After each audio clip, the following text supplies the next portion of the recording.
ይገርማል፣ ይደንቃል ትላላችሁ። እንግዲህ የኔ ወዶች በጣም ደስ የሚያሰኝም የሚያሳዝንም ለብዙ ነገር እንግዲህ ሀሳብ የሚያሰጠ ነገር ትላንትና ተፈጥሯል። ደስ የሚያሰኝ አንድ በኩል በጣም አስደሳች ምርጥ አስደሳች ዜና ተፈጥሯል።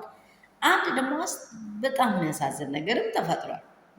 ትላንትና ምንድን ነው የሁላችን ሩትዬን ደስታ ፋፍሽ ብትን አድርጓታል። ልፋቷ እንዲህ መቅራት የለበትም፣ እሷ ጀግና ሴት ናት ይገባታል ብሎ እንግዲህ 300K ስለገባች ደስታውን በኃይል በፍቅር ገልጿል። እሷን በፍቅር ተቀብላለች። አንደኛና አንደኛ ሩታ ፊት የምነበብ ነገር አለ፣ የምር የምነበብ ነገር አለ። እኔ እንጃ በጌታ እኔ በጣም ነው በቃ እሷ እያለች እኔን ባይመጣ በጣም የምነበብ ነገር አለ።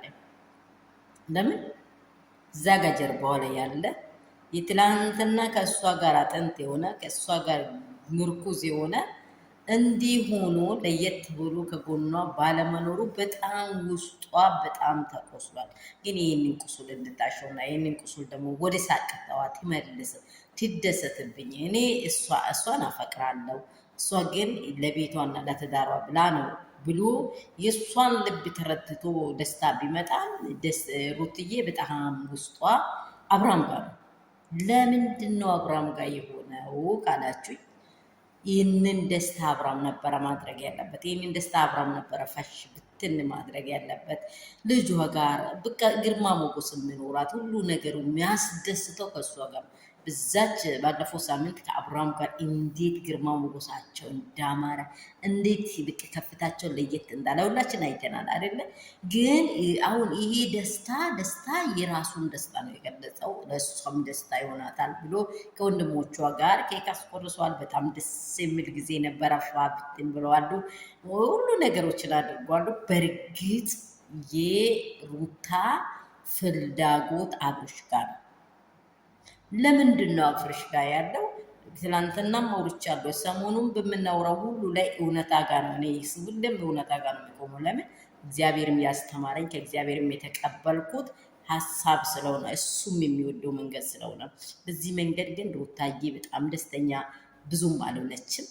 ሰላም የኔ ቤተሰቦች፣ የሩትዬ ፋሚሊ እንደምን አላችሁ? ሁላችሁም ሰላም ናችሁ ወይ? ለዚህ ክብር ሁላችንም ያብቃን። ፋሽ ብትን የምንልበት ከመዳን ቤት ወጥተን ከጠዋቱ ውስጥ ማታም ከምንጠፈጠፈው ክብዝ ወጥተን ከምናደርጋቸው ነገሮች ሁሉ ወጥተን እግዚአብሔር ደግሞ እኛንም ወደ ከፍታ ያብቃንላለሁ። የኔ ቅመሞች ያላችሁበት ስፍራ ሰላማችሁ ብዝት ትርፍ ይበልልኝ። እግዚአብሔር አምላክ ባላችሁበት ስፍራ ጠብቅ ያርጋችሁ። እግዚአብሔር ይጠብቃችሁ። ቤተሰቦቻችሁን እናንተ ምድሬቱን እግዚአብሔር ይጠብቅ፣ ከክፉ ነገር ያድነን። እግዚአብሔር መልካምን ብቻ ያደርግልን። በየሃይማኖታችሁ ጸሎታችሁን አትርሱ። የአባቴ ብሩካን ወዳችኋለሁ። ከዚህ በመለጥ ይህንን ቪዲዮ ስደርሳችሁ ላይክ እና ሼር ሰብስክራይብ እንዳይረሳ። ኮሜንታችሁን እየመለስኩ ያላችሁ ሰዎች ላይ እየመለስኩ ነው። አግባብ ያለው የምትጽፉም አላችሁ። በጣም ደግሞ በሄርሜላ በኩል ሆናችሁ የምትሰድቡኝም አላችሁ። አመሰግናችኋለሁ። ለሁሉም መልካም ነው። ሄርሜላም ቢሆን ትክክለኛ ቦታ ትቆም ነው።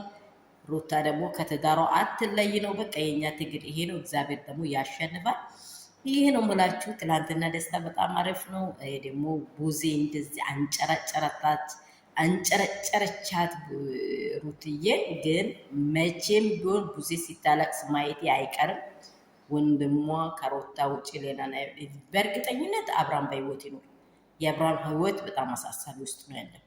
እናዴናለን እያሉ የፈለጉበት ትላንትና የወረደውን ጽንስ እንዲያስዝ ነው እንጂ በየመዝናኛ እያዞሩት ያሉት ሰው ሆኖ ቆሞ ካልተረዳ ምኑ ነው ጽንስ የሚይዘው? ሄርሜላ በየካፌውና በየመዝናኛ ይዛ ስለዞረች አይደለም የምታረግዘው። እግዚአብሔር ከሰማይ መስኮቷን ብዘጋ እሷ አትችልም፣ በምንም መንገድ አትችልም። እግዚአብሔር እያየዋል። እኔ በጣም ነው ስሜታዊ እያደረገኝ ያለው ይሄ ነገር። ቤተሰቡ ለአብርሃም ያለው አመለካከት ዜሮ ነው። በቃ ዜሮ የወደቀ አመለካከት ነው ያለው። ብቻ እኔ እንጃ አላቅም።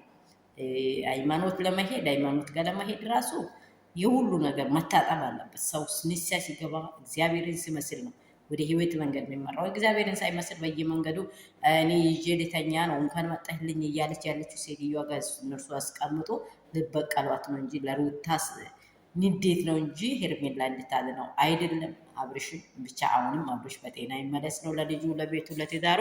ይሄ ነው ምላችሁ።